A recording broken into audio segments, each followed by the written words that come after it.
We're going to move on to another very interesting story, a murder mystery, so to speak, a major development in the investigation of the death of Argentine prosecutor Alberto Nisman. This is an incredible story. Investigators have confirmed that Nisman had drafted an arrest warrant for Argentina's president, Cristina Fernandez, in connection with the 1994 bombing of a Jewish center in Buenos Aires. The warrant was found in Nisman's home. Yeah, Manuel Bojorquez is in Buenos Aires with the very latest. Manuel, good morning or good afternoon. Good afternoon. The investigator looking into Alberto Nisman's death did indeed confirm that. It came the day after she initially denied it, which got a lot of questions going here in the press and, of course, in the Argentine people in their thoughts about what's going on here. She came out this afternoon later to say that it was an honest mistake, that she is under no pressure from the government to not release information such as that Nisman apparently had drafted the application, if you will, for an arrest warrant for the Argentine president, which, of course, as you can imagine, is a big deal. Let's go give you a bit of the history here. This all stems from a 1994 terror attack in Buenos Aires at a Jewish community center. 85 people were killed. Nisman had been working for more than a decade to find those responsible. He had pointed the finger at Iran, but also later said that Argentine officials had worked to cover up Iran's involvement in a deal for oil in exchange for oil incentives. The government denies that. Iran denies that. But Nisman was about to present his findings to Congress 2 weeks ago. The night before he was supposed to do that, he was found dead in his apartment with a bullet to his head. Many people don't believe it was a suicide, and that's what is going on right now, the investigation into that. There are all kinds of conspiracy theories here, from the government to Iran to rogue spies in the nation's intelligence agency who were allegedly, according to some people, using Nisman as a pawn to try to get back at the government. So many theories right now, so many questions, but really this nation's still in shock over the death and trying to make sense of all of this. Manny, we know that this goes straight to the top, obviously, to the office of the president, but there were also, there was a warrant that was out for the arrest of Argentina's foreign minister, Hector Timerman. So could there be other high-ranking Argentinian government officials targeted in his investigation? There very well could be, and at this point, if he hadn't written those things down, we won't know because he is gone. And there's still a question as to who, if anyone, would take up the investigation or whether any of the judges that would pursue or sign off on those warrants would do so now that Nisman is gone and that there's so much at stake politically here. He had really gone after the Kirchner administration and especially her foreign minister. He was named in a 300-page affidavit that Nisman had drafted that he was going to present to Congress. So definitely it wasn't just about the president. There were definitely other names in there. So this draft warrant is found. What happens next with this? Well, the investigator in the case said that there are dozens and dozens of other documents that were found in his apartment that they still have to review. So that doesn't mean that they'll find anything more, but it does open up the possibility. They're looking at security cameras that apparently were not working the night that Nisman was found dead. They said that the luxury high-rise where he lived had the structure in place for a very sophisticated security system, but that it wasn't really working, that they didn't have a registry of people going in and out. Again, they haven't found anyone else's DNA on the gun that Nisman, according to investigators, used or that they believe somebody else used to take his life. So there's just so many unanswered questions right now, many theories. People would like to get those answers. And there's even a sense that even when the officials have what they believe is the way things happened, an official investigation result, that many people won't believe it.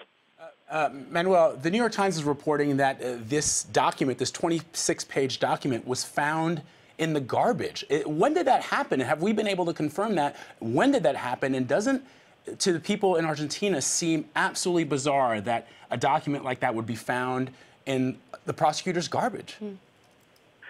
For a lot of people who had been following the case, it wouldn't be that surprising. They knew that Nisman was publicly coming out against the Kirchner administration, and that he was going to present those findings. He had gone and talked to the media before his death and kind of alluded to what he was going to reveal in his investigation. For a lot of other people, though, it really highlights how hard-pressed he was to really come up here, not only with the evidence, but then with the follow-through to arrest a sitting president, if that was his intention. Again, there's so many other documents that they have found that they need to go through, but it really heightens what was the political tension that existed between the special prosecutor and the office of the president here in Argentina. How are Argentinians reacting to not just this last chapter in this story, but the whole story? It just seems so bizarre as we listen to it. What's their take on this? It really is bizarre. I mean, you have people who are genuinely shocked and saddened by this, not only over the death of this prosecutor who had two daughters and an ex-wife who is a judge here in Argentina, but also for the victims of the 1994 bombing. They feel that even though people did not necessarily all agree that he was going on the right track with the investigation, that who's going to take up their cause now? There's a lot of disappointment because of that. There's also a sense that, this is the kind of thing that can happen here, if you will, that there is a degree of corruption. They do feel that the spy agency sort of runs parts of the show here when it comes to the administration, when it comes to the judiciary. And so many people were not shocked in that regard.